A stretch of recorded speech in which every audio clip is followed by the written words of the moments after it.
Hello students, my self विपुल जैन, स्वामी विवेकानंद सरस्वती विद्या मंदिर। आज हम इस वीडियो में जो 2 दिन पहले सीबीएसई ने अपने सिलेबस को रिड्यूस किया है, 9th से लेकर के 12th तक के सिलेबस में 30% जो डिलीट किया है सिलेबस को, क्योंकि कोविड-19 के कारण क्लासेस सही से हो नहीं पा रही हैं, स्कूल खुल नहीं पा रहे हैं। इसलिए बहुत दिनों से बात आ रही थी कि सीबीएसई अपने 9th से लेकर के 12th तक के सिलेबस को रिड्यूस करेगा, काटेगा, कुछ सिलेबस डिलीट करेगा।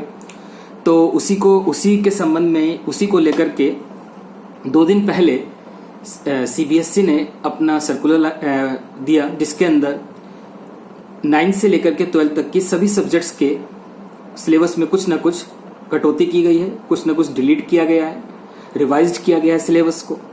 तो आज हम इस वीडियो में क्लास 9th के अंदर एसएसटी के अंदर क्या डिलीट किया गया है, क्या काटा गया है, अब बच्चों को, स्टूडेंट्स को कौन कौन से चैप्टर पढ़ने हैं और वो कौन कौन से चैप्टर उनको छोड़ने हैं, इस पे हम थोड़ी बात करेंगे। अगर हम टोटल सोशल साइंस की बात करें तो वेटेज में कोई चेंज नहीं है, वही 80 मार्क्स का पेपर फाइनल होता था, वही होगा इस बार भी। और उसके अंदर भी जो सब डिवीजन होता है, हिस्ट्री, ज्योग्राफी, इकोनॉमिक्स और सिविक्स का, वो उतना ही है, 20, 20, 20 और 20। चारों का बराबर वेटेज रखा गया है। लेकिन चैप्टर की अगर बात करते हैं तो सबसे पहले हम बात करते हैं हिस्ट्री की।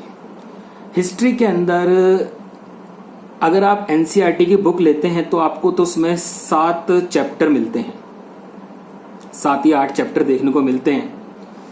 लेकिन अब इस साल कुछ चैप्टर तो लास्ट ईयर ही काट दिए गए थे, डिलीट कर दिया गया था। लेकिन इस साल की अगर मैं आपको बात समझाऊं तो आप लोगों को हिस्ट्री की बुक के अंदर केवल ओनली 3 चैप्टरों को ही देखना है। बाकी के चैप्टर आप भूल जाइए, उन्हें देखने की भी जरूरत नहीं है आपको। सबसे पहले आपको फ्रेंच रेवोल्यूशन, फ्रांसीसी क्रांति वाला चैप्टर आपको तैयार करना है। उसमें से मेन एग्जाम के अंदर और स्कूल के अंदर क्वेश्चंस पुटअप किए जाएंगे। सेकंड, रशियन रेवोल्यूशन, सोशलिज्म, जिसके अंदर रूसी क्रांति के बारे में सारा बताया गया है, वो चैप्टर आपको तैयार करना है। और थर्ड, आपको नाजिज्म, नाजीवाद, राइज टू हिटलर वाला चैप्टर जो है, जिसमें हिटलर का उदय बताया गया है कि कैसे हिटलर ने जर्मनी में पावर को गेन किया, कैसे हिटलर सत्ता में आया।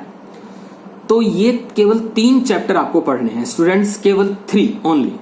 अगर हिस्ट्री की तैयारी करने की बात है तो आपको केवल 3 चैप्टर पढ़ने हैं, फ्रेंच रेवोल्यूशन, रशियन रेवोल्यूशन और नाजी। बाकी आगे की बुक आपके पास जो भी है उसमें आप स्टेपलर लगा दीजिए, उसमें बंद कर दीजिए, उन्हें आपको खोल के देखने की भी जरूरत नहीं है। और इन तीनों ही चैप्टर से मैप भी आएगा और इन्हीं तीनों चैप्टर से फाइनल में एग्जाम में क्वेश्चन आएंगे और आपके इंटरनल असेसमेंट में भी यहीं से क्वेश्चन पूछे जाएंगे। तो 20 नंबर की आपकी हिस्ट्री होती है, तो अगर आप तीनों को डिवाइड करते हैं तो एवरेज 7 नंबर, 6 नंबर का लगभग एक चैप्टर आपका बैठता है। तो आप इसे अच्छे से तैयार कीजिए। आपको बहुत अच्छा रहा आपके लिए। एक पेस्टोलिस्ट वाला चैप्टर हुआ करता था, वो डिलीट कर दिया गया है। और आपका फॉरेस्ट वाला चैप्टर था, एक वो डिलीट कर दिया यहाँ से। एक क्रिकेट तो 2 साल पहले से ही डिलीट कर दिया गया था। खैर चलो, उस पर हम बात नहीं कर रहे हैं, हम तो सीधी बात बता रहे हैं, 3 चैप्टर आपको पढ़ने हैं। हिस्ट्री के बाद हम बात करते हैं ज्योग्राफी की। ज्योग्राफी के अंदर आपका पहला चैप्टर है साइज एंड लोकेशन। बहुत अच्छा चैप्टर है, एज इट इज है, कोई कटिंग पेस्टिंग नहीं है उसके अंदर, वो आपको पढ़ना है। सेकंड चैप्टर आपका है फिजिकल फीचर, भौतिक स्वरूप, भारत का भौतिक स्वरूप, जिसमें आपको जितने भी फिजिकल फीचर हैं इंडिया के, प्लेन हुआ, माउंटेन हुआ, प्लेट्यू हुआ, आइलैंड हुए, ये सब पढ़ने हैं। वो एज इट इज है, उसमें कोई भी कटिंग नहीं है। आपका जो थर्ड चैप्टर है रिवर वाला, नदियों वाला जो चैप्टर है, ड्रेनेज, वो चैप्टर आपका कट गया है।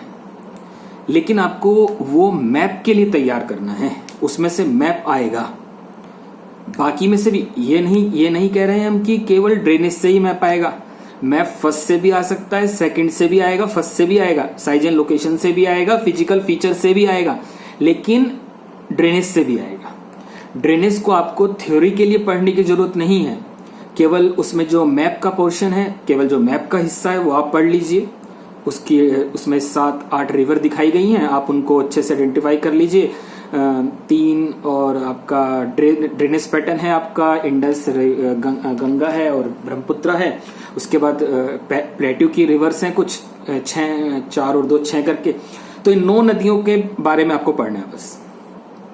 उसके बाद climate chapter as it is है, बहुत बड़ा चैप्टर है, बहुत ही दिमाग लगाने वाला चैप्टर है, वो आपको पढ़ना है क्लाइमेट, उसमें कोई कटौती नहीं है आपकी। क्लाइमेट चैप्टर जैसे पहले था वैसे ही है। उसके बाद एक चैप्टर है natural vegetation and wild life, प्राकृतिक वनस्पति और जीव जंतुओं के ऊपर उसमें बताया गया है, वो आपको पढ़ना है। और उसके बाद एक चैप्टर आपको देखने को मिलेगा अपनी बुक में पॉपुलेशन, वो कट चुका है। तो अगर मैं आपको ज्योग्राफी की बात बताऊं तो आपको number 1 size and location, number 2 physical feature, number 3 आपका हो गया आपका क्लाइमेट और नंबर 4 आपका हो गया वाइल्ड लाइफ। बस 4 चैप्टर आपको ज्योग्राफी के अंदर तैयार करने हैं। तो अगर ज्योग्राफी का वेटेज देखें तो 4 चैप्टर हैं, 20 मार्क्स की है, तो एक चैप्टर के हिस्से में एवरेज 5 मार्क्स आते हैं।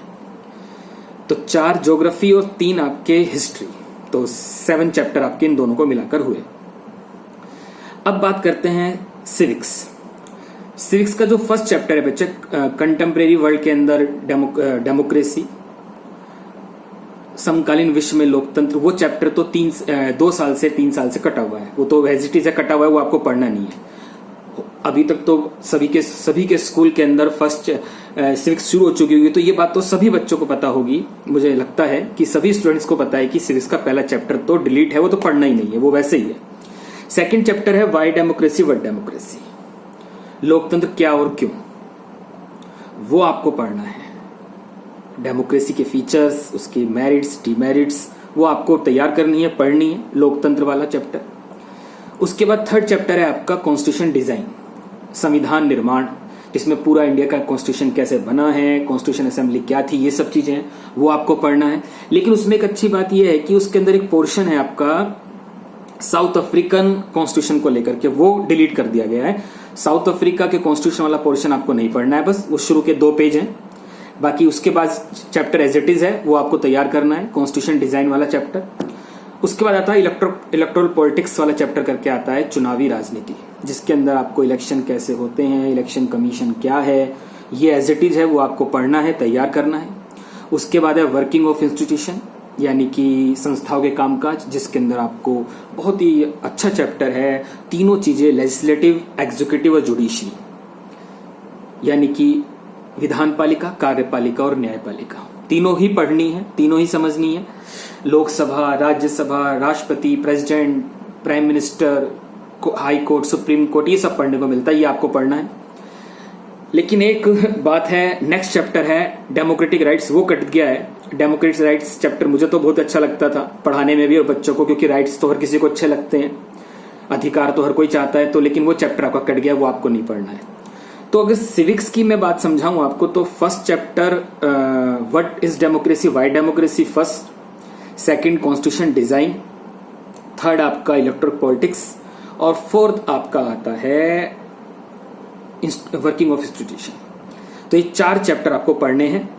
बाकी जो आपका राइट्स वाला चैप्टर बताया और जो फर्स्ट वाला चैप्टर पहले से ही कटा हुआ है, वो आपको नहीं पढ़ना है। और बता दिया कि डेमोक्रेसी जो कॉन्स्टिट्यूशन वाले चैप्टर में से आपको साउथ अफ्रीका वाला पोर्शन, साउथ अफ्रीका के कॉन्स्टिट्यूशन को नहीं पढ़ना है। तो कुल मिलाकर के सिविक्स के अंदर भी चैप्टर आते हैं 4। तो हमारे 7 पहले थे, 4 ये हो गए, तो कितने हो गए, 11। अब बात करते हैं इकोनॉमिक्स की। इकोनॉमिक्स के अंदर फर्स्ट चैप्टर है आपका, आपने पढ़ भी लिया हुआ स्कूल के अंदर, पालमपुर विलेज के ऊपर है, जिसमें एक गांव को बताया गया है कि कैसे गांव के अंदर प्राइमरी एक्टिविटी होती है, वो आपको पढ़ना है। पढ़ भी लिया है आपने, मुझे लगता है सबने पढ़ लिया होगा, सभी स्कूलों में हो गया होगा, वो आपने पढ़ लिया है। वो एक चैप्टर एज इट इज है, पढ़ना है आपको। सेकंड चैप्टर है पीपल एज रिसोर्स, संसाधन के रूप में लोग, क्योंकि पीपल यानी लोग, ह्यूमन सबसे बड़ा रिसोर्स होता है, तो वो आपको पढ़ना है, वो एज इट इज है। थर्ड चैप्टर है आपका पॉवर्टी वाला, गरीबी एक चुनौती, पॉवर्टी एज ए चैलेंज, वो एज इट इज है, वो पढ़ना है। हाँ, फोर्थ चैप्टर आपका एक है बुक में अभी भी आपको देखने को मिलेगा, फूड सिक्योरिटी इन इंडिया, वो आपको नहीं पढ़ना है, वो आपके कोर्स से कट गया है। तो इको बिल्कुल सिंपल है, कोई टेंशन लेने की जरूरत नहीं है। लास्ट वाला चैप्टर खत्म कर दो, शुरू के तीनों पढ़ लो, बात खत्म। शुरू के तीनों चैप्टर बता दिए, first Palampur, second people as resource and third आपका पॉवर्टी।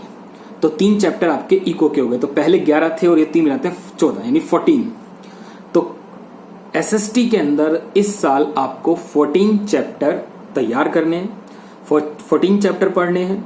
और अगर पिछले साल वाले स्टूडेंट्स जिन्होंने 2020 में 9th पास करी है 2020 में, जो अब 10th के लिए तैयारी कर रहे हैं, तो उनसे अगर आपको कंपेयर करें तो उनके पास 18 चैप्टर की तैयारी थी, मतलब उन्हें 18 चैप्टर पढ़ने पड़ते थे।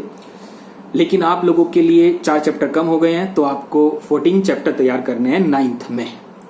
14 चैप्टर में एक बार बहुत जल्दी से रिवाइज कर देता हूं। आप लोग, मैंने बता दिया है, ज्योग्राफी के हिस्ट्री के अंदर French revolution, Russian revolution, Nazis हो गया। ज्योग्राफी में जाते हैं तो size and location, physical features हो गया आपका। उसके बाद आपका क्लाइमेट हो गया और वाइल्ड लाइफ वाला चैप्टर हो गया। अगर हम सिविक्स में जाते हैं तो व्हाट और वाई डेमोक्रेसी वाला चैप्टर होता है, कॉन्स्टिट्यूशन डिजाइन वाला चैप्टर होता है, इलेक्ट्रो पॉलिटिक्स होता है और वर्किंग ऑफ इंस्टीट्यूशन। और उसके बाद आपका जो है Palampur, people as resource and poverty. तो कुल मिलाकर के ये चैप्टर होते हैं 14। लेकिन आप ये ध्यान रखिएगा, 14 चैप्टर हो गए हैं, खुश होने की जरूरत नहीं है। जितना कम चैप्टर होते हैं उतना ज्यादा पढ़ना पड़ता है, उन चैप्टर को डीप पढ़ना पड़ता है। तो इसीलिए आप एनसीईआरटी को, मैं तो हमेशा कहता हूं कि वो देवी हैं और उन्हें उसे रीड कीजिए, एनसीईआरटी से पढ़िए अच्छे से अच्छा, और इसका बेनिफिट लीजिए। जो चैप्टर 14 हुए उसको फायदा उठाइए कि कम चैप्टर को ही ध्यान से पढ़िएगा, कॉन्सेप्ट को अच्छे से क्लियर कीजिएगा। तो आई होप ये वीडियो आप लोगों को बहुत हेल्प करेगी और आप लोग उसको समझ पाएंगे कि आपको क्या पढ़ना है और कैसे पढ़ना है। और इसके बाद हम नेक्स्ट वीडियो में मिलेंगे किसी एक टॉपिक को लेकर के, जिसमें आपको एसएसटी का कोई एक टॉपिक क्लियर करेंगे, ताकि आप लोगों को, और होप इन फ्यूचर ऐसी वीडियो आपको देते रहेंगे। ओके।